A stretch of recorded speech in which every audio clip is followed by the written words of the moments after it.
Karole, gratuluju. Slovensky nebo anglicky?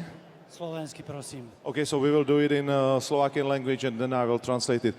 Gratuluju moc, 20. zápas OKTAGONu a gilotinou už několikátou si dokázal oslavit své vítězství a možná se i v hlavě jako trošku vrátit zpátky, je to tak? Ondrik, presne tak to je, ale tuším 21. zápas a veľmi veľa pre mňa táto výhra znamená, lebo som bol po dvoch prehratých zápasoch, ktoré skončili veľmi tesne, ale povedal som si, nemôžeme to nechať na rozhodcov a ja ti neviem opísať, ale ja som sa dneska cítil famózne. Celý tento výlet do Nemecka bol brutálny, ale by som tak povedal, že v hlave ma dosť nakoplo, že na československej pôde alebo scéne sa stala veľká tragédia, čo všetci vieme, a zomrel mladý človek. A ja som si povedal, že vlastne tá najväčšia výhra doma je, ktorý je môj syn, že je zdravý, preto ma to chytilo, lebo má v podobnom veku dieťa a malého syna ako ja.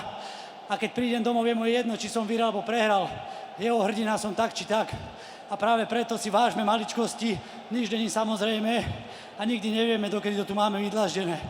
Ďakujem veľmi pekne nemeckým divákom, strašnú podporu som dostal, čo som nečakal.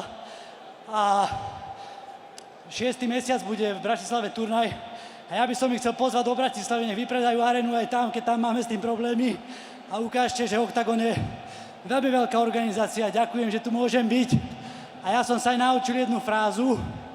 Danke schön, Düsseldorf, Leute. Ich liebe dich.